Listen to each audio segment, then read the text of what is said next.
Bienvenido a este canal, tu canal para aprender sobre religión, política y otros temas. Hoy aprenderemos sobre la incompatibilidad fundamental entre la ley de atracción y la doctrina cristiana. Punto 1. Introducción. En los últimos 2 decenios, la llamada ley de atracción y su expresión práctica conocida como manifestación, han irrumpido con fuerza en el panorama espiritual de Occidente. Popularizada por el libro El Secreto, de Rhonda Byrne, y amplificada posteriormente por miles de influencers en redes sociales. Esta doctrina sostiene que los pensamientos humanos constituyen una fuerza del universo capaz de atraer a la vida de una persona eventos, circunstancias y bienes materiales que coincidan con la frecuencia mental que proyecta. El concepto de manifestación es su forma más visible hoy, la creencia de que el ser humano puede traer a la realidad física cualquier deseo simplemente por desearlo con suficiente intensidad y convicción. En apariencia, este planteamiento parece tener un respaldo bíblico claro en el Evangelio de Mateo, capítulo 7, versículos 7 al 8, donde Jesús enseña: «Pedid y se os dará, buscad y encontraréis, llamad y se os abrirá».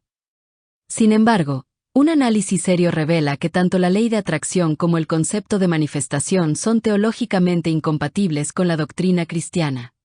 Representan una distorsión profundamente irresponsable de la palabra de Dios y funcionan, en muchos de sus exponentes actuales, como un mecanismo de manipulación comercial masiva. Punto 2. ¿Qué es la ley de atracción y qué es la manifestación? La ley de atracción sostiene que el universo es un sistema energético en el cual todo, incluyendo los pensamientos, emite vibraciones. El ser humano puede sintonizar con la frecuencia deseada mediante la visualización, la emoción positiva y la intención. Al hacerlo, el universo responde automáticamente, alineando las circunstancias externas con dicha intención. La manifestación es la aplicación práctica de este principio. Manifestar significa traer a la realidad física un deseo mediante visualización intensa. Rituales concretos, como escribir el deseo un número determinado de veces o crear llamados tableros de visión, y una convicción absoluta de que el deseo se cumplirá. La persona que manifiesta asume que tiene la capacidad de que el universo ajuste sus circunstancias en función de esa proyección mental. En ambos conceptos, la figura de Dios, si es que aparece, es radicalmente redefinida. No se trata del Dios personal, trascendente y soberano de la revelación cristiana. Se trata de una fuerza impersonal, una energía difusa que el ser humano puede manipular a su antojo. El ser humano pasa a ser el centro y el protagonista absoluto del universo espiritual. Esta redefinición constituye, por sí misma, una ruptura fundamental con el monoteísmo cristiano. Punto 3. El Dios de las Escrituras contra el universo de la ley de atracción. La doctrina cristiana presenta un concepto de Dios diametralmente opuesto al de la ley de atracción. El Dios cristiano es personal porque tiene conciencia, voluntad y relación. Es soberano porque su voluntad no es sometida a la del hombre. Al contrario, la salvación cristiana consiste precisamente en la adhesión de la voluntad humana a la voluntad divina. Es providente porque gobierna el curso de la historia y de cada vida individual según un plan que el ser humano no conoce en su totalidad. Es misericordioso, pero también justo, y no concede todo lo que el hombre pide simplemente porque lo pide. Frente a esto, la ley de atracción y la manifestación proponen un universo que obedece incondicionalmente al deseo humano. En tal esquema, no hay lugar para la soberanía divina, ni para la misericordia, ni para la providencia. Es un Dios fabricado a la medida del hombre, lo cual, desde el punto de vista teológico, es una forma de idolatría, la adoración no a Dios, sino a la propia imagen que el hombre proyecta de sí mismo y de sus deseos. Punto 4. La distorsión de Mateo capítulo 7 versículos 7 y 8. El versículo que los promotores de la ley de atracción más frecuentemente citan es Mateo capítulo 7 versículos 7 y 8. Este fragmento no se puede leer de forma aislada, sino dentro de su contexto, que es el Sermón de la Montaña. El Sermón de la Montaña, según se lee en Mateo capítulo 5 versículo 1 hasta capítulo 7 versículo 27, no es un manual de autoayuda ni un tratado sobre la manifestación de deseos, sino una lección profunda sobre la vida moral y espiritual del discípulo de Cristo. Antes de llegar al versículo 7 del capítulo 7, Jesús ya ha enseñado sobre las bienaventuranzas, los bendecidos no son los que atraen riqueza, sino los pobres en espíritu, los mansos, los hambrientos de justicia. Sobre la oración del Padre Nuestro, en la cual el creyente pide que se haga la voluntad de Dios, no la propia, y sobre la confianza en la providencia, Mateo capítulo 6 versículos 25 al 34, que implica no que el hombre controle al universo, sino que se abandone a Dios con humildad. Pedid y se os dará es una invitación a la oración perseverante, es decir, a una relación dinámica y confiada con Dios. El sujeto que da es Dios mismo, no el universo, no la energía cósmica, no la mente del que pide. La oración cristiana no es un mecanismo automático. Santiago capítulo 4 versículo 3 advierte: pedís y no recibís porque pedís mal. Primera de Juan capítulo 5 versículo 14 enseña: si pedimos alguna cosa según su voluntad, Dios nos escucha. Dios puede conceder lo que pedimos, puede negarlo, o puede dar otra cosa que sea de mayor provecho espiritual para nuestra salvación. En Getsemaní, Jesús mismo brinda el ejemplo más elocuente. Mateo capítulo 26 versículos 36 al 46. Pide a Dios que le pase ese cáliz. Dios no concede esa petición. Jesús no interpreta esta negativa como un fracaso espiritual. La responde con la más alta expresión de sumisión a la voluntad paterna: no lo que yo quiero, sino lo que tú quieres. Este es el modelo que propone el Evangelio, no la imposición de la voluntad humana sobre Dios, sino la entrega libre y confiada a la voluntad divina. Punto 5. Las herejías implícitas. Más allá de la distorsión de las Escrituras, la ley de atracción y la manifestación introducen errores doctrinales que constituyen herejías en sentido estricto. La primera herejía es la divinización del hombre. Al afirmar que el ser humano puede controlar al universo mediante sus pensamientos, estas doctrinas elevan al hombre a la condición de una divinidad menor.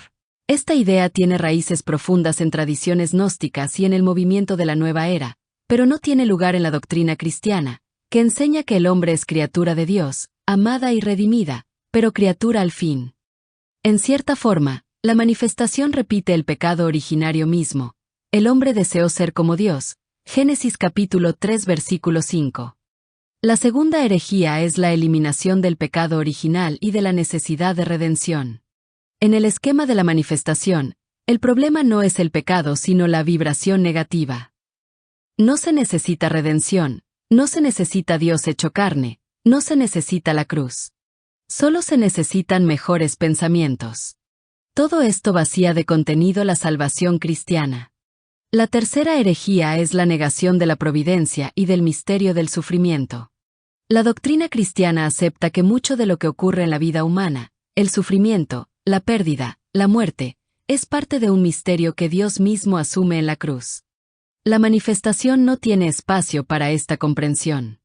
Más aún, genera un ciclo de autoculpa. Si no se obtuvo lo deseado, el problema es que no se pensó con suficiente fuerza. El Evangelio enseña lo contrario. Así Jesús mismo lo indica al hablar del hombre nacido ciego: ni éste pecó ni sus padres, sino que se manifiesten en él las obras de Dios. Juan capítulo 9 versículo 3. La cuarta herejía es la instrumentalización de Dios.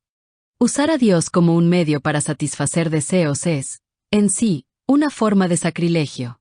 Dios no es un medio, es el fin último de toda criatura racional. Punto 6. Los promotores, ¿quiénes son y cómo monetizan? La ley de atracción y la manifestación no son fenómenos surgidos espontáneamente. Son doctrinas activamente promovidas por figuras públicas que han construido alrededor de ellas un modelo de negocio lucrativo. A continuación, se perfilan las personalidades más influyentes en la difusión de estas ideas. Rhonda Byrne es la figura fundacional del fenómeno moderno. Productora de televisión australiana, dio origen tanto al documental como al libro, El Secreto, 2006, que ha vendido más de 30 millones de copias en todo el mundo. El libro promueve la creencia pseudocientífica de la ley de la atracción, y afirma que el pensamiento positivo por sí solo puede influir en las circunstancias objetivas de la vida. Byrne continuó explotando la marca con los libros El Poder, 2010, y La Magia, 2012.